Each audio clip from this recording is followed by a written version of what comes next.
உற்சாகம் டிவி நேயர்கள் அனைவருக்கும் வணக்கம். இந்த 2025ஆம் ஆண்டு தனுசு ராசி எப்படி இருக்குங்கிறத நம்ம பார்ப்போம். தனுசு ராசிக்கு சனி பயிற்சி என்ன பலனை தரப்போகுது அப்படிங்கிறது தான் இப்போ நம்ம பார்க்க போகிறோம். பொதுவாக 12 ராசியும் பார்த்துக்கிட்டு இருக்கிறோம். சனி பயிற்சி எப்படி இருக்குங்கிறது இப்போ நம்ம தனுசு ராசியை நம்ம பார்க்குறோம். ராசிநாதன் குரு உங்களுக்கு 6ஆம் இடத்தோடு தொடர்பில் இருக்கிறார். நல்லது தான், இல்லைன்னு சொல்லவில்லை. உங்களுக்கு முக்கியமாக சனி பயிற்சியை மட்டுமே வச்சு நம்ம எல்லா பலனும் நடந்துறது இல்லைங்கிறது தான் உண்மை. பொதுவாக சனின்னு வந்தாவே எல்லாருக்குமே கூடுதலான ஒரு பயம் அங்கே வரத்தான் செய்யும்.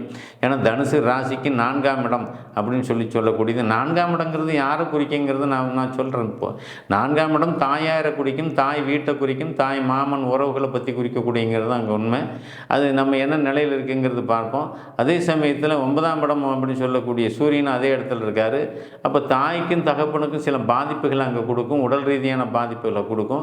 அதை நீங்கள் பார்த்துக்க வேண்டியது தான். இருந்தாலுமே தசாபுத்தியின் அடிப்படையில் தான் அது நடக்குமே தவிர மற்ற அடிப்படையில் அங்கே கிடையாது. அதனால் ராசிநாதன் நல்ல நிலையிலே இருக்கார். 6ஆம் இடத்துல ராசிநாதன் இருக்கிறது மறைவு ஸ்தானத்தில் இருந்தாலும் கூட ஒரு ஏப்ரல் மே மாதத்துக்கு அப்புறம் சனி பயிற்சி உங்களுக்கு ஏப்ரலில் தான், மே மாதத்துக்கு அப்புறம் உங்களுக்கு குரு பயிற்சி ஆகிறாரு. குரு உங்களுக்கு ராசியை பார்க்க ஆரம்பிச்சிடுவார்.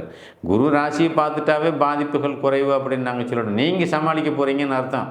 அப்போ யாருக்கு பிரச்சனை வரும், யாரை நீங்கள் சமாளிப்பீங்கிற ஒரு கேள்வி இருக்குல்ல.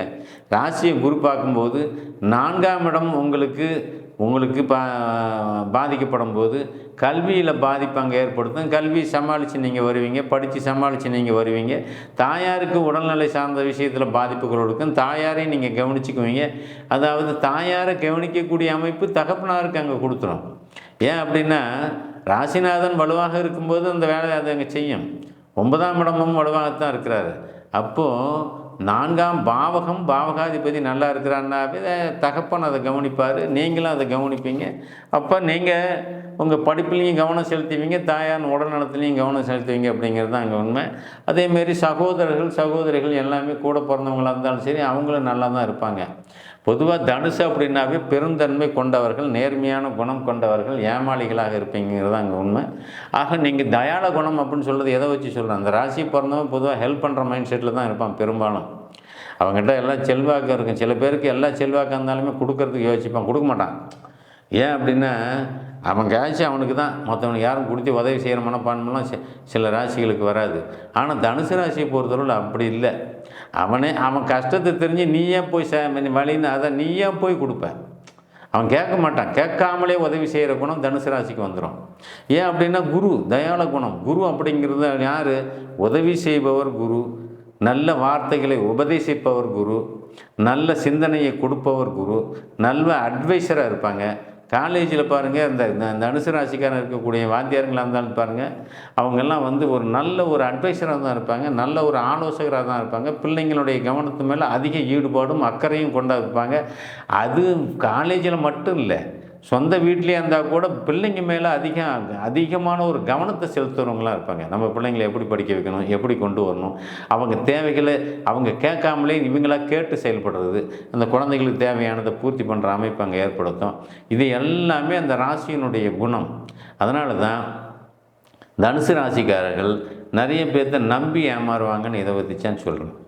அதனால் தனுசு ராசி ஒரு பெருந்தன்மையும் கௌரவத்தையும் தகுதியும் அந்தஸ்தையும் விரிவுபடுத்துகிற கிரகம். இந்த ராசியில் பிறக்கிறவங்க கொஞ்சம் தன்மையாக தான் இருப்பாங்க, நேர்மையாக தான் இருப்பாங்க, கௌரவமாக தான் இருப்பாங்க. யாருக்கிட்டையும் அதிகமாக தேவையில்லாத பேச்சு, தேவையில்லாத விமர்சனங்கள், தேவையில்லாத அடுத்த வீட்டு நியாயங்கள்லாம் இங்கே எடுத்துக்க மாட்டாங்க. அவங்க ஃபேமிலியிலே யாராவது ஒருத்தர் பேசினா கூட அந்த நியாயம் நமக்கு எதுக்கு, நீ உன் வேலையை பார்ப்பா. வீட்டுக்கார அம்மா பேசினா கூட ஏம்மா நீ உன் வேலையை மட்டும் பாரு, அடுத்த வீட்டு நியாயம் நமக்கு எதுக்கு, அந்த சமாச்சாரம்லாம் வேண்டாம், புறம் பேசுகிறது நமக்கு வேண்டாம் அப்படின்னு அட்வைஸ் தான் இவங்க பண்ணுவாங்க. அப்போ அந்த குணம் கொண்டவர்களுக்கு கெடுதல் நடக்குமா? நீ 4 சனி வந்தாலுமே இங்கே கெடுதல் நடக்காது. யாருக்கு? 4ஆம் இடத்துல சனி வந்தால் என்னென்ன பண்ணும், அவங்க அம்மாவுக்கு, அந்த ராசியில் பிறந்தவங்களுடைய அம்மாவுக்கு, தாயாருக்கு வயதானவர்களாக இருந்தால் கொஞ்சம் உடல்நலம் பாதிக்கும், அது சரியாகும், அதுக்கு உண்டான பணம் செலவாகும். அவ்வளோதானே தவிர மற்ற அமைப்பு ஒன்றும் இல்லை. அதே சமயத்தில் உங்களுக்கு அரசு துறையிலையும் அரசு வேலையிலையும் இருக்கக்கூடியவர்கள் தனுசு ராசியை தேர்ந்தவர்களுக்கு 10ஆம் இடத்தோடு சனி தொடர்பு கொள்வது நல்லதில்லை. சனி பார்க்குறது குற்றம் அப்படிங்கிற அமைப்பு தான். அந்த குற்றம் பார்த்தாலுமே உங்களுக்கு குரு பார்வை இருக்குது. ஏப்ரல் மே மாதத்துக்கு அப்புறம் கொஞ்சம் நீங்கள் அரசு பணியில் இருக்கிறவங்க ரொம்ப எச்சரிக்கையாக நடக்கணும். நான் மொத்தமாக நல்லா இருக்குங்களா இங்கே சொல்கிறதுக்கு இல்லை. அரசு பணியில் இருக்கிறவங்க, இந்த ஃபைனான்ஸு பணம் கொடுக்கல் வாங்கல் துறையில் இருக்கக்கூடியவங்க கண்டிப்பாக சில சிக்கலில் நீங்கள் மாட்டுவீங்க. பணத்தை கொடுத்து மாட்டக்கூடிய அமைப்பு. அரசு துறையில் யாரோ ஒருத்தர் உங்களுக்கு இருக்கக்கூடிய மேலதிகாரி தப்பு பண்ணி உங்கள் மேலே அந்த பழியை சுமத்துகிற அமைப்பு. நீங்கள் சம்மந்தமே இல்லாமல் அதில் போய் மாட்டி ஒரு கோர்ட்டு கேஸு வழக்குங்கிற அமைப்பில் போய் சிக்கிட்டு தவிக்கிற அமைப்பு. இது தனுசு ராசிக்கு கண்டிப்பாக நடக்கும். ஏன் அப்படின்னா, தொழில் பாவகம் அப்படின்னு சொல்லக்கூடிய 10ஆம் பாவகமும் சுக்கிரனும் அதே வீட்டில் இருக்குது. அந்த 10ஆம் பாவகம் பொதுவாக தனுசுக்கு சுக்கிரன் நல்லவர் இல்லை. 6ஆம் அதிபதி அங்கே உங்கள் 6ஆம் இடத்த கனெக்ஷனில் தான் அங்கே 4ஆம் இடத்தோட தொடர்பு கொண்டு சனி ராகு சூரியனோட இணைஞ்சி அங்கே பார்க்குறாரு. அப்போ தலைமை பொறுப்பில் அதிகார பொறுப்பில் இருக்கிறவங்களுக்கு அந்த அதிகாரத்தை இழக்கிற அமைப்பு வரும். டீபர்மோட்டுன்னு சொல்லுவோம் அதை. அதாவது உன் பதவி இறக்கம் செஞ்சு நீங்கள் பதவியில் கெட்ட பேர் வாங்குகிற அமைப்பு. அது அரசு துறையாக இருந்தாலும் சரி, தனியார் துறையில் நீங்கள் மேனேஜர் பதவியில் இருந்தாலும் சரி, உங்கள் பேர் கெட்டு போயிடும். அதை ரொம்ப உஷாராக நீங்கள் பார்த்துக்கணும். சனி பெயர்ச்சி மே மாதத்துக்கு ஏப்ரல் மாதத்துக்கு அப்புறம் அங்கே நடக்குது. அந்த ஒரு வருட காலம் அப்படிங்கிறது இந்த சம்பவங்கள், இந்த நிகழ்வுலாம் நடக்கும். இப்போ அது நடக்கும்போது நீங்கள் மன உளைச்சலுக்கு தான் ஆவாவீங்க. மன உளைச்சல் எப்போ வரும்? ஒரு அசிங்கம் நடந்தால் வரும், ஒரு அவமானம் நடந்தால் வரும். அவப்பெயருங்கிறது என்ன? தொழிலில் பேர் கெட்டு போகிறது. இந்த ஆள் இதே மாதிரி பண்ணிட்டாங்க, இவன் நல்ல ஆள் கிடையாது, இவன் ஒரு 40 அப்படிங்கிற லெவலில் இங்கே பண்ணி விட்ரும். வேறு எவரோ செய்கிற தப்பு கூட உங்கள் மேலே பழியாக வந்துடும். நீங்கள் ஒரு ப்ராடக்ட் உற்பத்தி பண்ணணும்னு நினைக்கிறீங்க, ஒரு ப்ரொடக்ஷன் மேனேஜராக இருக்கிறீங்க. அந்த ப்ரொடக்ஷனில் லட்சக்கணக்கில் லாஸ் ஆகி அந்த ப்ரொடக்ஷன் வீணாகிற அமைப்பு வரும்போது நீங்கள் பாதிக்கப்பட்டுருங்க. கண்டிப்பாக அந்த நஷ்டம் பேரிழப்பாக அங்கே உங்கள் பேர் சுத்தமாக டோட்டலாக அவுட் ஆகி உங்கள் கம்பெனியில் வேலை செய்கிறவங்களா இருந்தால் கம்பெனி விட்டு நிறுத்துகிற அமைப்புலாம் வந்துடும்.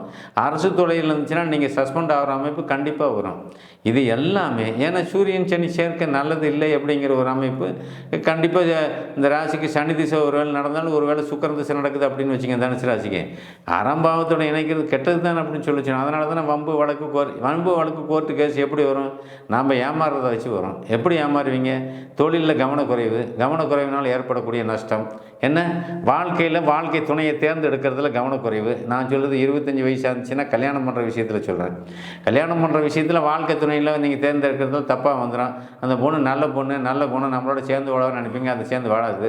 அப்போ உங்களுக்கு வாழ்க்கை துணை தேர்ந்தெடுக்கிறதுல அவசரப்பட்டு எடுக்கக்கூடிய முடிவினால் வரக்கூடிய சில பிரச்சனைகள், கல்யாணம் ஆனவுடனே டைவர்ஸ் ஆகிற அமைப்புலாம் அங்கே ஏற்படுத்தி விட்டுறோம். இது எல்லாமே நம்மளுடைய கவனச்சிதறல் குறைவால் ஏற்படக்கூடியது அப்படிங்கிறது தான் இங்கே உண்மையான ஒரு விஷயம். ஏன் அப்படின்னா எல்லா விஷயத்துக்கும் ஒரு காரண அமைப்பு இருக்குது இல்லை. ராசிக்கு 7ஆம் அதிபதியோட சனி இணைகிறாரு இல்லை, இது பெரிய விஷயம் இல்லையா? ராசியை குரு பார்த்தாலுமே அதுக்கு குரு பார்வை மே மாதத்துக்கு அப்புறம் வருது.